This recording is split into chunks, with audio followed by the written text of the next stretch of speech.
So I wasn't actually going to make this video today because for the last couple of weeks, my internet has not been working. As soon as I got back from my vacation, my internet Wi-Fi card, I guess, decided to stop working. And then a couple days after that, I decided that I would get a direct connection to my internet. So my internet providers told me that there was basically no way to do it. And not only that, but we figured out as well that we were getting a very low connection because our house is very, very far from the actual tower or whatever. So we decided we would get new providers for our internet. And now it's going to take an extra week or so to get that in. And they're going to have to fix all this stuff.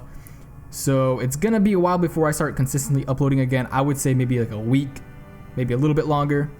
I know I promised consistent uploads and I do feel really bad, but it's very hard for me to upload when I don't have a direct connection to my computer, and I'm going to have to actually find a whole different location to upload this video. So getting into the chapter, Sanji is officially stuck with Germa 66. He has the exploding cuffs, and there's no way for him to really break them, I guess. Rayleigh was able to use Haki to actually bypass them, but I guess either Sanji's Haki isn't strong enough or these cuffs are just too strong. So now his only real way to escape is to either have Jinbei or Caesar break him out somehow, or have Luffy and his crew break him out. So we still don't know what's going on with Jinbei right now. We have some news on him, but nothing has really been confirmed about the actual punishment he received. And Brook notes that the actual paper makes him think that Jinbei's having second thoughts about joining the crew. I'm not really sure what that could mean. It was obviously biased against him, but it is a really risky situation that he's in, and he's putting a lot of people at risk as well by angering Big Mom. The Tamago's on the chase after him, and I wonder if this could mean a Brook versus Tamago battle. They do seem very similar, so it would be really interesting how they pair up against each other.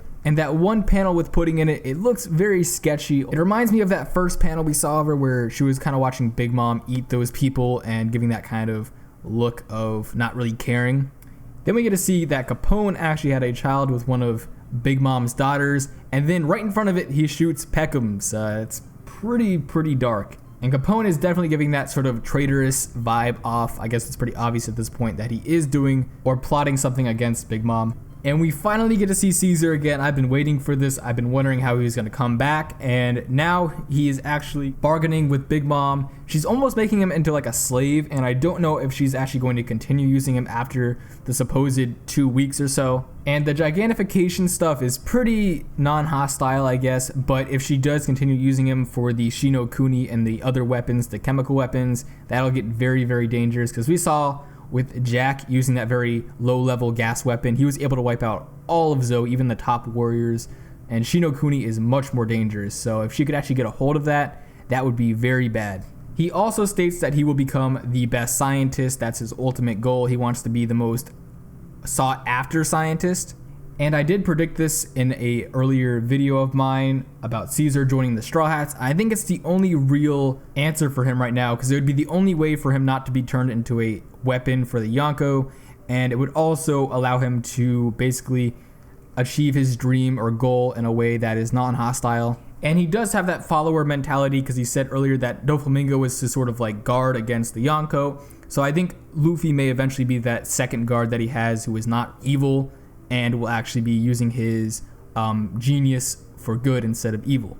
And the fact that we haven't actually gotten a new Straw Hat in the past few arcs is interesting, because within the first few arcs of all the previous saga we've had, such as the East Blue Saga and the Paradise Saga, we had a new member every few arcs, and now we've gotten past a few, like 4 arcs already, and we haven't gotten any new Straw Hats. And I think this is because the Straw Hats have been sort of developing on the side while the fleet was developing, because we had the cover stories with Jinbei, and we've had Caesar on the side with sort of Sanji and all of them helping the Minks out, basically sort of redeeming his really cocky attitude he had initially.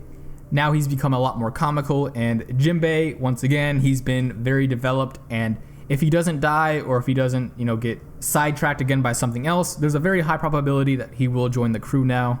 It may be sort of like a double enlistment, sort of what we had in Enies Lobby, where Robin rejoined and Frankie also joined.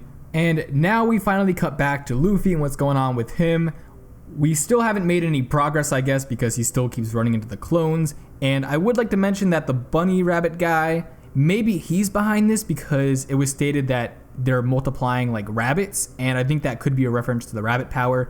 Maybe his devil fruit ability is the clone ability, I guess. Maybe he can clone himself and maybe other people. That could be how he keeps cloning the Luffy clones and stuff. And once again, we know that rabbits like to multiply a lot, so it would really fit his theme. So tell me what you thought about the chapter, and do you agree with my thoughts on everything? Once again, I apologize for not having consistent uploads like I promised. It's completely out of my control right now, but when it does get on track, I will hopefully be able to upload as much as I can for the time being. I have lots of new ideas for theories and discussions, and I'm very sure you will enjoy them. So once again, comment, like, favorite, subscribe, and I will see you all later.